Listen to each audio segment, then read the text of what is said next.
So I thought I'd take a few minutes with you just to share about the learner case study project that I did this past year as a student at Michigan State University.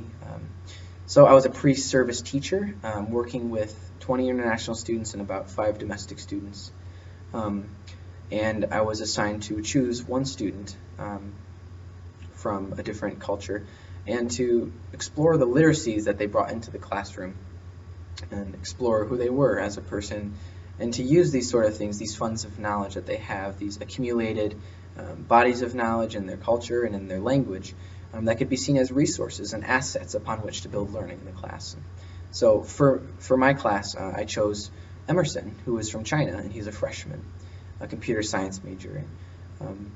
It was great. The first thing I did was set up some time with him and Espresso Royale. We had 2 interviews, and on my own, I cultivated curiosity on the literacies of his life and the culture that he came from, because I wanted to learn about who he was as a learner, his identity, and I wanted to learn about the preferences that he had, the styles that he has as a learner, things like in what ways does he learn best, and in what ways does he like to think best, and also the sort of recreational activities, the leisure activities, the experiences, traveling with his family, in school, out of school, maybe the sports, the practices that he would do in general.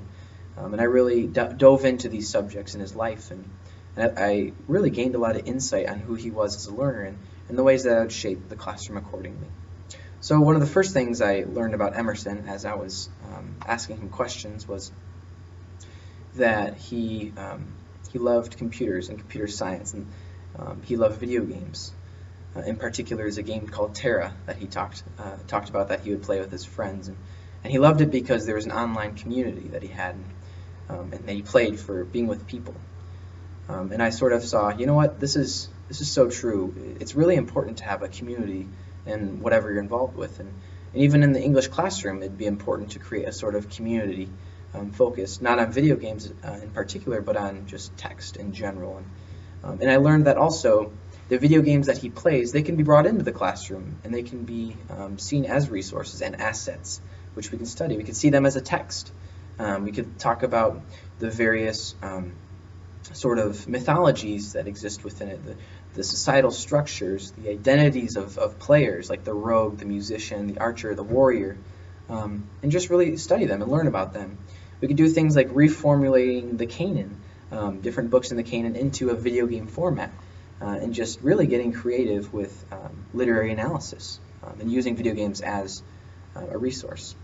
Another thing I learned about Emerson was that he did a independent project, a senior project, when he was in Pittsfield, Maine, as a high school student. He was just an international student for 2 years in America. And what I loved was that for his English class, his English teacher had him choose an area of interest and do a project on it. And for him, because he loved video games and he loved computers, he made his own video game. He made a game called Ninja Jump, and he showed me the game, and it was pretty cool. It was a stick figure, and he would jump over obstacles and run along a course, and it had really cool graphics in the background. And I was impressed by the work that he had done, and he was also very proud of it because he loved doing it. And he actually got second place in the art fair when he turned it in, and it eventually led him to decide to be a computer science major. So I thought, how much value is there to allowing students to pursue their interests in the classroom, do projects based on their interests, and just let this be an integral part of an English curriculum. Another thing that I learned about Emerson was his learning preferences. That as a student, that he loved it when he was relaxed in his learning environment, and that when there's music playing. And so I thought, you know, in my own English classroom, if I was to learn, a lot of students learn best when there's music playing and when it's more relaxed atmosphere. You know, I would implement things that would accommodate this, so that their learning styles could be accommodated. I also learned that he had certain strengths and certain weaknesses as a student. For example, he was very good at doing math problems and problem solving and working with numbers, but he was not so good at reading and writing essays. So I thought, you know what, knowing this literacy that he has, the body of knowledge of math, which he's strong in, we can use this in the classroom as sort of a resource, an asset also. And we could maybe bring in a geometrical graph and maybe a mathematical problem, and just study it as a text in the classroom, and sort of scaffold him towards becoming more improved in his English literacy instruction. And another one of the most valuable things I learned about Emerson was his vast knowledge in the Chinese language.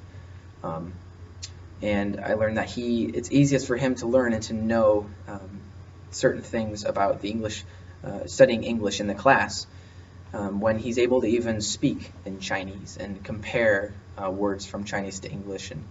And I thought, you know what, this sort of linguistic inclusion would also be important and integral part of my own curriculum and classroom as an English teacher. So all in all, I learned a whole lot about Emerson and how really doing a culturally inquiry process of asking questions about his literacies and allowing these sort of things to shape my teaching practice as an important part of being an English teacher. In the future, I'd like to do more of this, but maybe get to know more of my students in the class, not just one. Maybe conduct interviews on different days with different students, maybe do surveys with all of my students in which they can just explain more things about them and learn learning styles and preferences. And maybe I can do assignments. And as teachers, I think it's important to do assignments in which we can get to know our students and just let their cultures be central in the shaping of the classroom. So thanks for listening. Hope you have a great day.